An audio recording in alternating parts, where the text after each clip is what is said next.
बोलो जयकारा, बोल मेरे श्री गुरु महाराज की जय।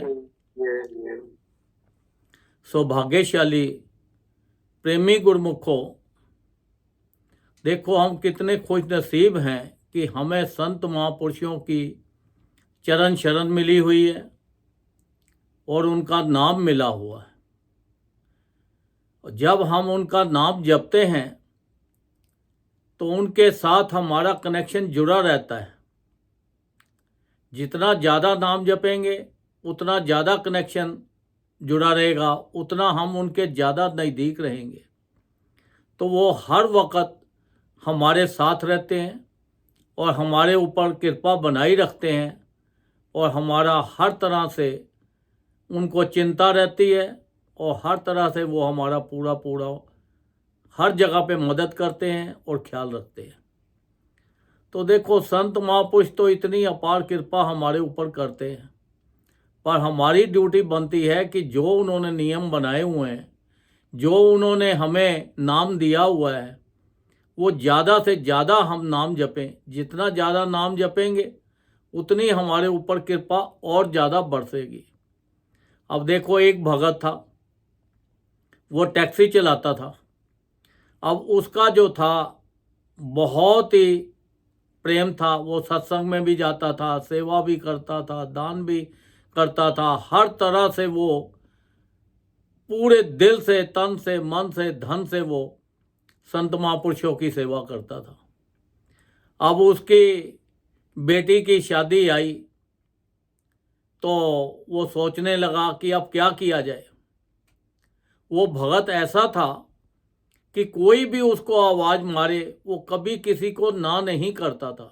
अगर रात के 12 भी बजे हैं, 2 भी बजे हैं, कितना भी टाइम है, चाहे वो बीमार है, तंदुरुस्त है, अगर किसी ने भी उसको चलने के लिए बोला कि भाई मुझे यहाँ जाना है, तो वो कभी भी ना नहीं करता था। उसका अपने गांव में इतना नाम हो गया था कि वो भगत जी सारे तरफ उसको करते थे। तो देखो जब वो नाम जपता था तो उसको भगत जी सब लोगों ने करना शुरू कर दिया और कितनी इज्जत मान उसको मिलना शुरू हो गया। जब उसकी लड़की की शादी थी तो शादी किसी अच्छे परिवार में रिश्ता तय हो गया। जब तय हो गया तो उन्होंने बोला कि भाई देखो ऐसा है कि आप गरीब आदमी हो तो हम ज़्यादा लोग नहीं लाएंगे, हम 50-60 लोग लाएंगे, 50-60 आपके हो जाएंगे, 100-125 हो जाएगा तो अच्छा हो जाएगा। उन्होंने बोला ठीक है, आपस में हो गया। जब शादी का दिन हुआ तो उस दिन जो बारात थी वो 50 बोलने के बाद वो 200-250 लोग आ गए।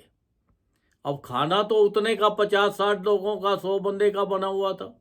250 लोग बारात में आ गए और उधर से वो बोले कि लड़की का मामा को लाओ। अब मामा तो उसका था ही कोई नहीं। तो अब वो बड़ा आपस में वो चल रहा था, मामा को लाओ, मामा को लाओ। अब वो सोच में पड़ गया भाई अब क्या करें।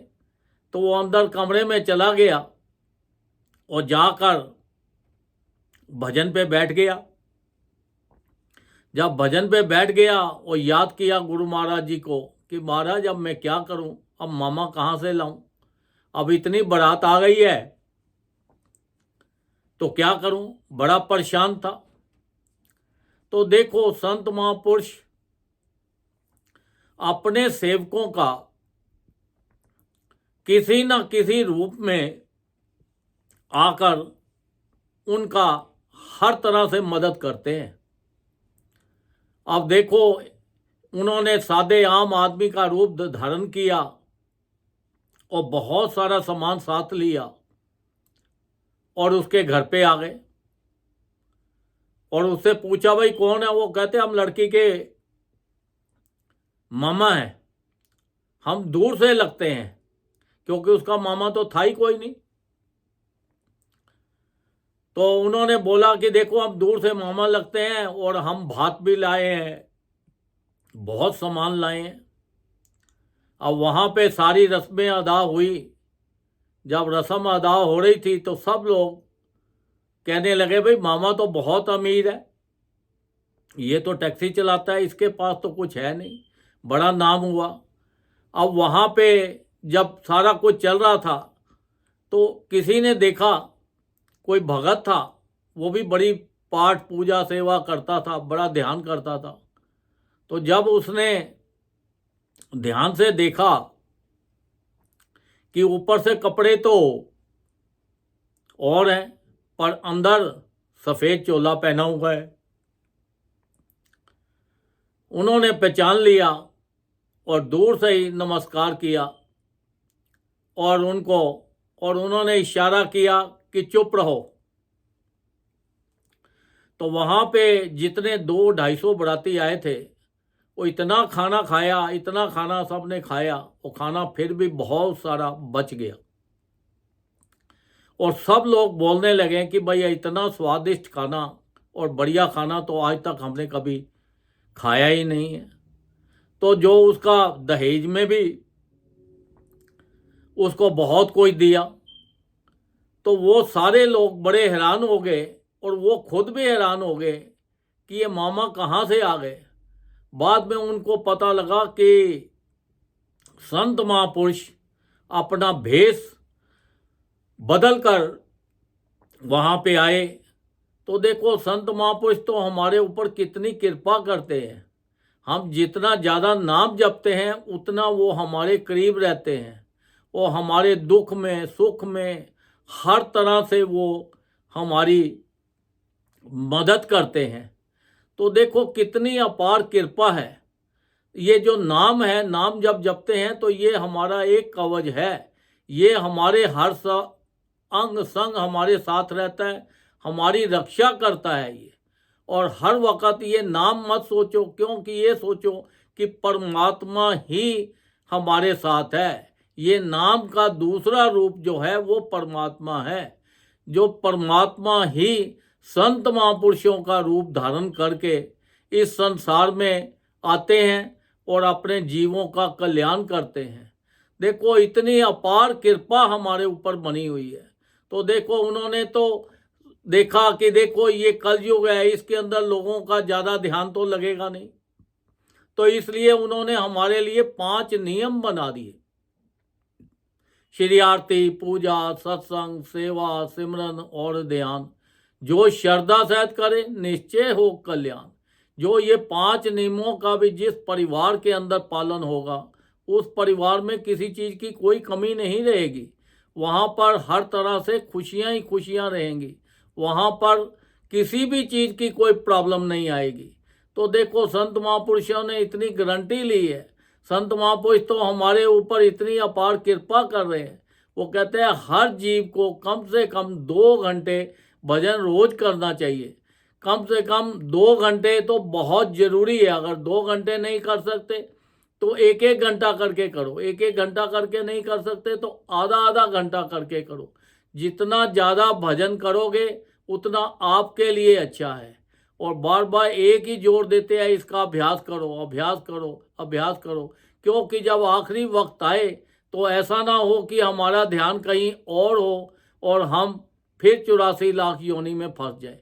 हमें तो ज़्यादा से नाम जपना है ताकि हमारा अभ्यास बना रहे और उस परमात्मा के साथ हमारा कनेक्शन जुड़ा रहे। तो वो तो हमारे ऊपर देखो कितनी हर तरह से हमारा ख्याल रखते हैं।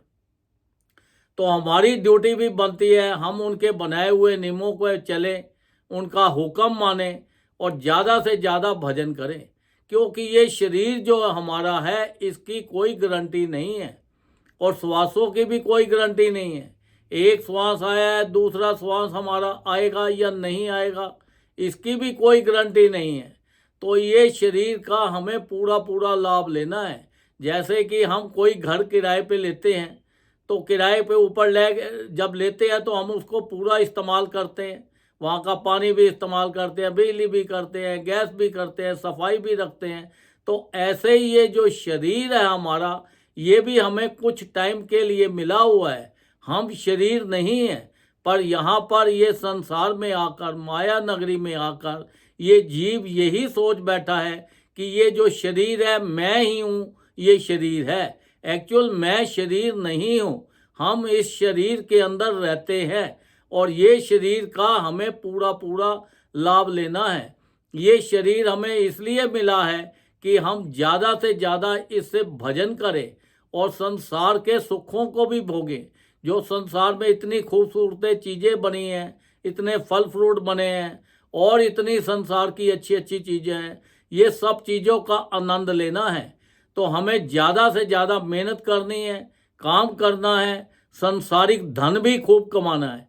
संसारिक धन कमाएंगे तो हमें संसार के सुख मिलेंगे। अगर परलोक का ज़्यादा धन कमाएंगे तो हमें परलोक के ज़्यादा सुख मिलेंगे। तो इसलिए संत महापुरुष एक ही चीज़ फरमाते हैं, वो कहते हैं, बार बार जोर देते हैं, नाम जपो, नाम जपो, नाम जपो। नाम जपने से आपको लोक के भी पूरे सुख मिलते हैं और आपको परलोक के भी सारे सुख मिलते हैं। किसी चीज़ की आपके पास कमी नहीं रहती। तो देखो, संत महापुरुषों की इतनी अपार कृपा है और हमें ये जो शरीर मिला है इसकी कोई गारंटी नहीं है कि ये कब तक तंदुरुस्त रहेगा या नहीं रहेगा। आप सोचोगे कि फिर हम जब बूढ़े हो जाएंगे तब हम करेंगे, भजन करेंगे, तो इसकी कोई गारंटी नहीं है। जब तक ये तंदुरुस्त है तभी से तब तक इससे भजन होगा। जब बीमार हो जाएंगे तो फिर हम बीमारी में उलझ जाएंगे, फिर हमारा भजन नहीं हो पाएगा। तो ये एक एक सेकंड जो है हमारा बड़ा कीमती है और ये कीमती वक्त को हम खराब ना करें, ज़्यादा से ज़्यादा इसका लाभ लें, ज़्यादा से ज़्यादा भजन करें, जिससे हमारा लोक और परलोक सुखी हो जाए और संत महापुरुषों को भी प्रसन्नता हो कि ये जीव जो है चलो भजन करके इसका जो जीवन सुधर गया है, ये 84 लाख योनि से बच के ये सचखंड को चला जाएगा। तो देखो, इतनी अपार कृपा है तो हमें ज़्यादा से ज़्यादा भजन करके अपने जीवन का पूरा पूरा लाभ लेना है। हमेशा सबके लिए अच्छा सोचना है, अच्छा करना है और अपने जीवन का संसार के सारे सुख भोगते हुए उस परमात्मा को याद करते अपना जीवन सफल करना है। बोलो जयकारा, बोल मेरे श्री गुरु महाराज की जय।